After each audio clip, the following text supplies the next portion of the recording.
So today we're going to be reviewing Hyper Street Fighter Zero Mugen 2020. This is very cool. This is I think the third Mugen project that I have on my computer, right?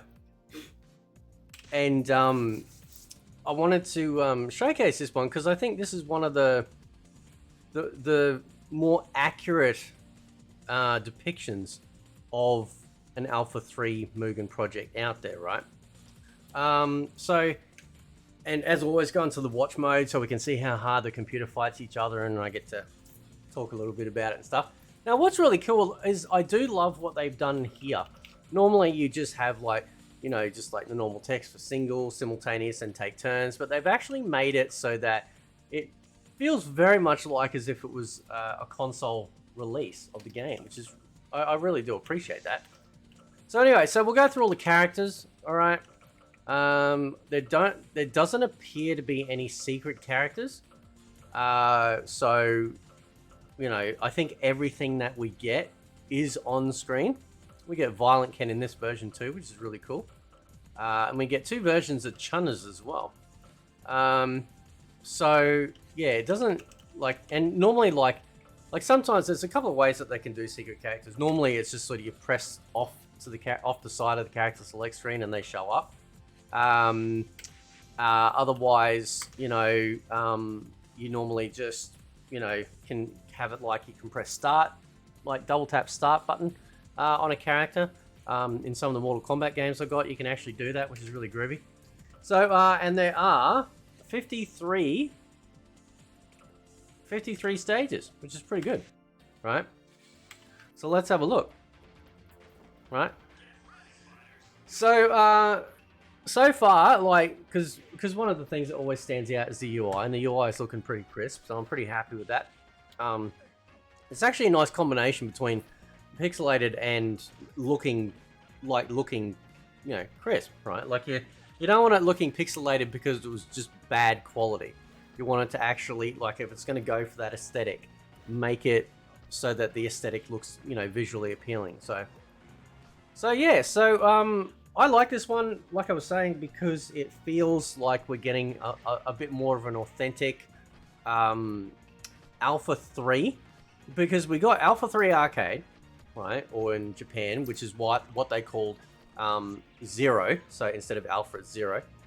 And then we got the home versions, right, back on the PlayStation 1s and stuff, right, so we got them, which were pretty damn awesome, right? And there was extra characters that they added in from the arcade, which is nice. And then unfortunately, and they used to do this back in the day and it pissed me off. They did it with Mortal Kombat Complete Edition when they put it on the PlayStation Vita, where they added extra costumes and shit you couldn't get anywhere else. And on this channel, I actually do a review of essentially the most perfect Mortal Kombat Complete Edition, or MK9, you can get, which is on PC. Complete with mods, which not only gets those costumes back from the PS Vita version, but extra ones as well. So it's a really great. That's a really good video in case if you're interested in having a really nice full complete version of MK9. So the PlayStation Portable got an Alpha 3 Max, I think it was called, and it had extra characters again. Right, I think it had Ingrid and I want to say Hawk, but it's not Hawk. It's Eagle. That's it, right? And so it's just so frustrating. You know what I mean, right? And now, yeah, obviously through emulation that we can play these games, which is fine. But ultimately, let's get a girl fight happen. Full girl fight. There we go. Throw in Blair. Which was from the EX series, so yeah, you've definitely got some characters that weren't part of the original sort of Alpha series. Well, there's Eagle, there we go. And we'll check in Rose as well. So yeah, anyway, so it's yeah, you can play Alpha 3 Max on emulation if you want to, but it's still frustrating. You know what I mean? Right? And then when Street Fighter brought out the 30th year anniversary collection, or whatever it was, It was just arcade ROMs, right? Now I'm hopeful. I'm hopeful that Capcom will bring out a couple of extra collections. I was going to do some videos about that on this channel. The possibility of a Versus collection, and I can get into that, or a Capcom Versus the Universe collection or something like that, which would be pretty cool. And then also having like home ported versions of these games. So getting like Alpha 3 Max, the home version of Alpha 3 from the PlayStation 1 and Sega Saturn era.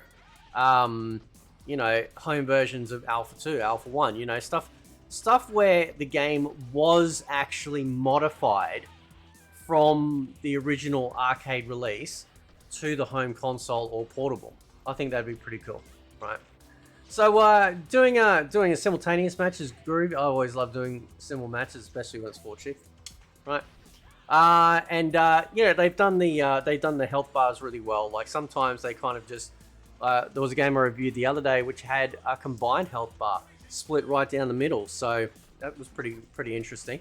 But no, they've made sure that they've made this pack look really presentable and not sort of rubbishy. And it runs really well. In fact, like compared to other Mugen games on level 8, this is a lot tamer. It actually feels like we're playing a game like as if somebody is actually playing the game. How do I explain that? So in Mugen, you can turn on or off. It's essentially a cheat function. You can make it so that the computer AI doesn't need to worry about actively trying to replicate the inputs in order to do the special move or the attacks, right? So it'll literally just fire off stuff as if like it's a one-button attack, right? You can change that. Now, I actually looked into the settings of this because when I first loaded it up, I actually thought the developer turned it off, but it's actually on.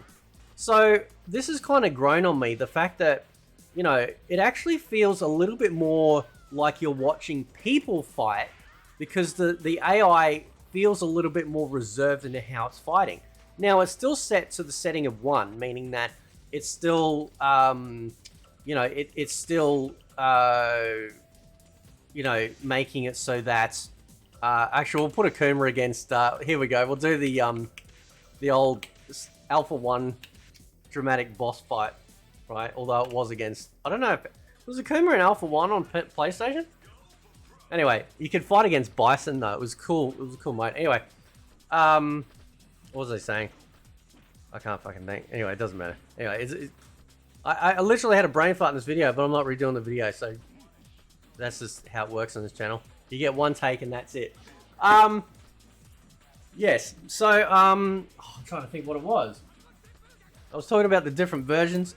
They could bring the home versions, and stuff. So, I don't know, anyway. But yeah, so, oh yeah, the input thing, yeah. So, this feels like, even the AI, as if a person's playing, right? They're not just like going super hardcore and just doing stuff that seems almost impossible. It actually feels like, there's actual people controlling the characters, and that's really fucking awesome. All right, so this version, this release of an alpha game has really grown on me. And I try and get some of my favorite fighting games. I try and see if there's a Mugen project out there that's as close as to the original, but I obviously get to have a watch mode as well for it. So, but yeah, so definitely check this out. This is a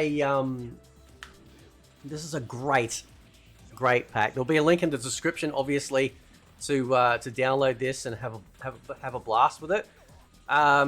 Now, the interest, I was just thinking about this. I'm wondering if there's a way that you can play these Mugen games online. Now, I know Fightcade works with ROMs and stuff, but like, I'm curious about whether or not you can actually make these ones. If somebody made like a front end for Mugen games that you can play these online, imagine the batshit craziness you can get in with that. Unless somebody already figured it out and I don't have a fucking clue. But anyway, I'll leave it there. Let me know what you think. I think I've got something in my eye. It's all happening in this video today. And yeah, I'll catch you guys next time. See ya.